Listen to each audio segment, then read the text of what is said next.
दिन हुआ,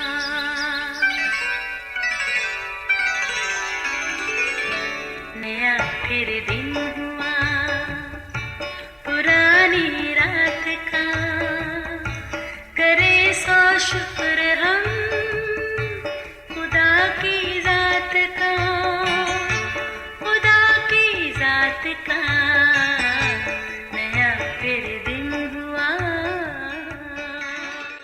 आज की आयत, शक करने वाला समंदर की लहर की मानद होता है जो हवा से बहती और उछलती है। ऐसा आदमी ये ना समझे कि खुदावन से मुझे कुछ मिलेगा। याकूब पहला बाब 6 और 7 आयत। अजीजों, शकूक व शुबात इंसानी फितरत का खासा है। शक मनफी और मुस्बत एहसासात के बीच में गोया पिंग पोंग बॉल की मानद है। अगर हम कहें कि शकी आदमी मनफी सोच वाले से ज़्यादा ख़तरनाक है तो गलत ना होगा, क्योंकि शकी मिजाज मुस्तहकम शख्सियत का मालिक नहीं होता। इसलिए माशरे में भी नापसंदीदगी की निगाह से देखा जाता है और नाकाबिल एतबार होने की वजह से अपनी वक़्त भी खो बैठता है। शकूक व शुबात फ़िक्रों को जन्म देते हैं और फ़िक्र मायूसी का सबब बनती है। हर जानदार की बुनियादी ज़रूरत खुराक है। जिस खुदा ने हर जानदार को तख्लीक किया, ज़ाहिरी बात है कि उसकी ज़रूरत से बखूबी वाकिफ़ भी है और उसका इंतज़ाम भी कर रखा है।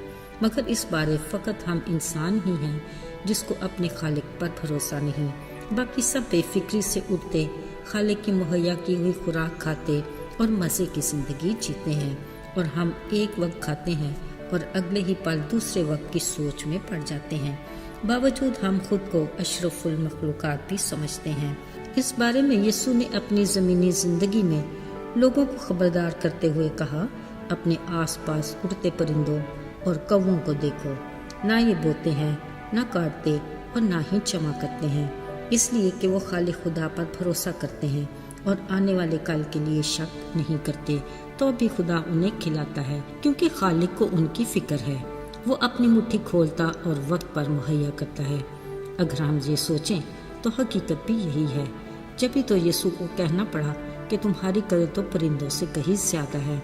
अजीज़ों, यीशु के कहे अल्फाज हमारे लिए लम्हाए फिक्रिया हैं।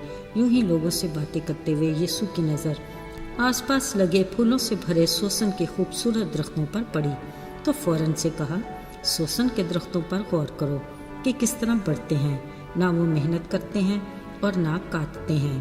पर याद करें, सुलेमान बादशाह को बावजूद अपनी सारी शान शौकत के इनमें से किसी की मानद मुलब्बस न था।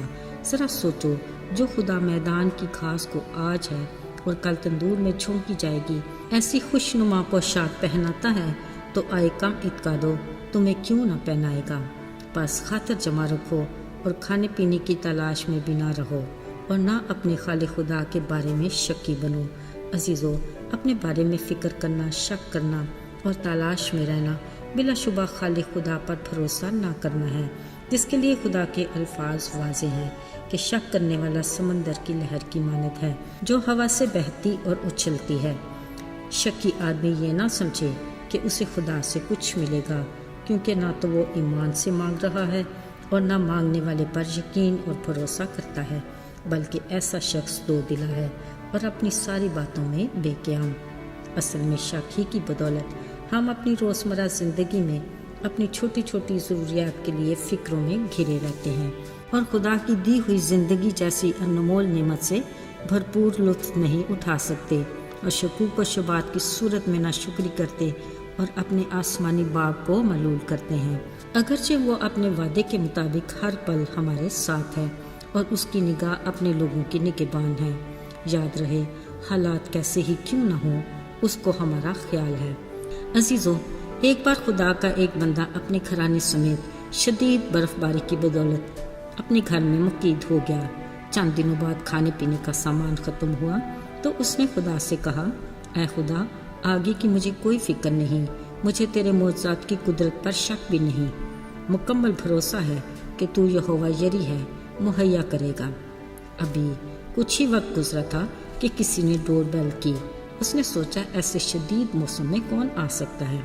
दरवाज़ा खोला, सामने खाने पीने का ढेर सामान पड़ा था। इधर उधर देखा, दूर तक भी कोई नजर न आया।